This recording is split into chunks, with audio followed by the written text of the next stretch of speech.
bad as I thought defensively may have played as far as tackling and missed tackles, I think give credit to that quarterback. I think he's a very, very good player. And he made less missed tackles in situations that you got to make plays on. And but I think that put everything aside, I think when you get the ball in the 5 and you got 4 downs, and you got to put the ball in the end zone, make plays when you have the opportunity. And tough loss, and I think the losses we've had about 2 points, a touchdown, but there's still losses, and I think kids are very resilient, and we have a lot of young kids, but they're not young after 9 games. They got to start being more productive, and I understand they're young freshmen and stuff, but my expectation level is a lot higher. Them making plays after the first or second game, you see mistakes, but the 9th game, you hope they settle in and understand what you're looking for. Coach, you've had short weeks earlier on this season. You get a little bit longer time to prepare. How beneficial could that be? Well, we went Saturday, Thursday, which is, I don't think that affects the kids as much as probably the coaches, but I think right now, Southern Miss is playing as well as anybody in the conference as far as both sides of the ball, and I think it's a game we got to go in and do what we have to get done aggressively, offense, aggressively, defense, and win the special teams game. I think that's the shot we have there, and we got to get that done. And when you have an opportunity to make a play, you got to make it. So, but the kids practice very well. I mean, if you're at practice, kids come out. It's another week, and they get the game plan and they practice the way they're supposed to practice. Well, I've been pleased with that. If that was the question initially. Well, you get added days. Excuse me? You get added days to prepare for. Well, I mean, I think we go back, and I work a lot against ourselves this time of year for speed work and stuff, and and then because we don't run everything they run, they either side of the ball. But I do think there's certain things that we both do the same things with, so we work against each other if we have extra time. Really get speed work and competitiveness going with the kids. Face another quarterback who can make people miss and throw the ball down the field.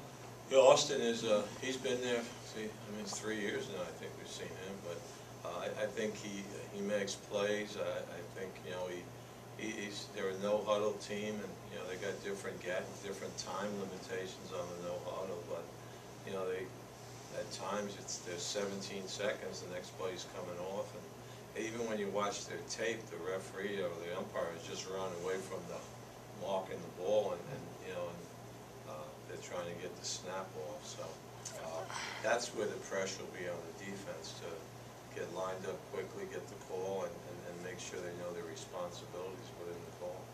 What's it going for the defense to see in that kind of pace 2 weeks in a row like that? Well, we've seen it like 3 or 4 times this year, but I think if you have an experienced defense, I don't think it's usually a problem, because it's when they're inexperienced and they're worried about the last play. They don't. And my experience with the young kids at linebacker, and even in the secondary at the one play, they don't key in on the next play. They're still looking at the last play, and that's what you got to get them out of. That the next play is the most important. But it's really a matter of basically understanding the tempo of the play and the speed of the game with the tempo. George, this is absolutely a must-win game as far as being this conference. Well, you want your kids thinking about that? Or I spoke to them about it. I said, fellas, mathematically, you have to win this to at least have a chance, because you're still mathematically, if they falter in 2 of the next games, then you win, you have the confrontation one-on-one, you win the game. But and the kids know that, and they understand that. It's a tough ball game down there, but heck, we've played tough ball games before, and I really look forward to playing, good football teams that are playing well and competing. That's what I look at. Anything else? Still looking for that first road win, is that? Well, for this year, you mean? Yes. Yeah. Well, yeah, and if I had an answer to it, I'd be at Vegas. I stopped reading these kids a long time ago. I think that's where your youth, I think, and not playing at home and come takes over. That's where your seniors have to help you out and take charge, in my opinion, and go from there. But again, you know, you're right. We haven't won one away this year yet, and that's unusual for us because we're usually a pretty good road team. Have you seen that senior leadership kind of step up? Well, I've seen collectively. I think today's day and age, it's hard to be a leader. I think everybody's a sit-down society. Everybody wants to watch somebody else do something, and I think leaders are hard to find. I mean, just look at the government. All right, they're hard to find. I mean, they really are, because I think you got to be able to stand up for what's right or wrong and make a decision. If it's unpopular or popular, it doesn't make any difference. And kids today, I think the best leadership is formed by peer pressure. Myself, some kids are born leaders. You don't have to do anything. I don't think you can make a leader out of a kid that doesn't have those qualities. I really don't. I think he either has those instincts or he doesn't. Two young McRae kids, Sound can like you talk about their, philosophy class. the two young McRae kids, can you talk about their growth in it out there? They're coming along. Both of them play an awful lot, and you know they're still redshirt freshmen. That's what you have to look at with them, and I think it takes a while to understand the speed of the game up front. But I think they're going to be very good players when they finally mature and they understand exactly what's going on from a speed standpoint.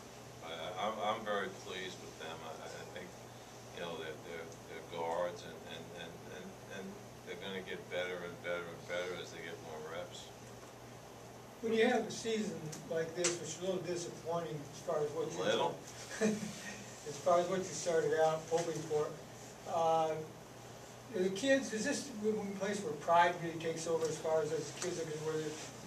That's what I spoke to the team about. I said, you know, fellas, it's not where we wanted to be, but you know, when I look at the season, it was self-induced. You know, as far as, you know, you got to make plays when you have the opportunity, and you know, you go back through the season and every one of the games, probably except for the SMU game, where I thought we just didn't play well as a team. Period. I think every other game we had our opportunities to be involved or win the game, and we didn't get it done. And again, you go back to about 6 plays each game that make a difference, and that's what I see. And you know, and you don't know when they're going to come, but you know, but we just have fallen short on defense and offense.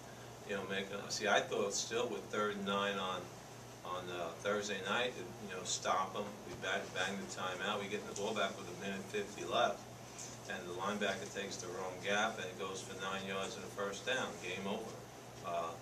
That's the stuff that you can't do, and that's what we sort of shot ourselves in the foot with a little bit.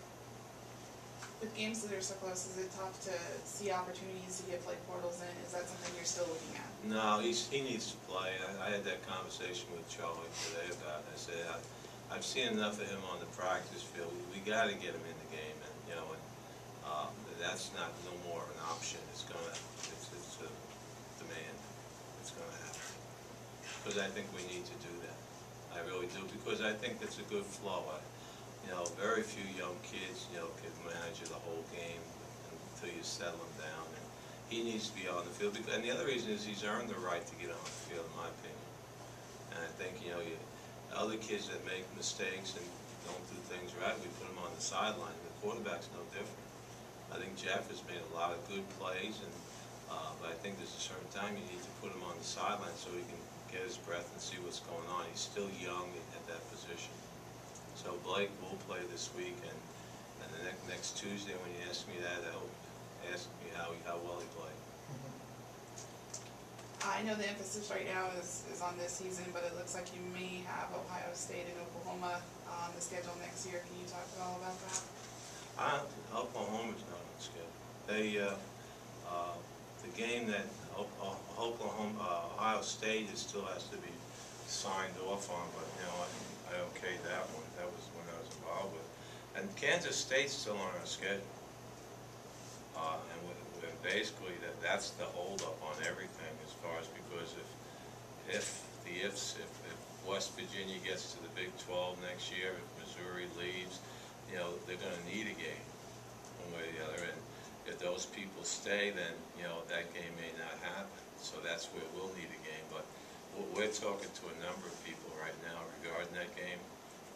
Oklahoma's one of them. All right, but there's nothing done yet right now with that, and it won't be until I okay it. Any thoughts on a mess up there at Penn State and sort of how that's I was progressed? shocked. I know Jerry very well. I saw him a lot when I was recruiting Syracuse. He used to see him on the road, and I was sort of shocked that I haven't really followed it, but just what I heard from the headlines. I don't know if you can believe the headlines or not, Nathan, but from what people have spoken to me about it, just a tough situation there. I was, just knowing them, I was very surprised at the allegations. Anything else? Okay, thank you.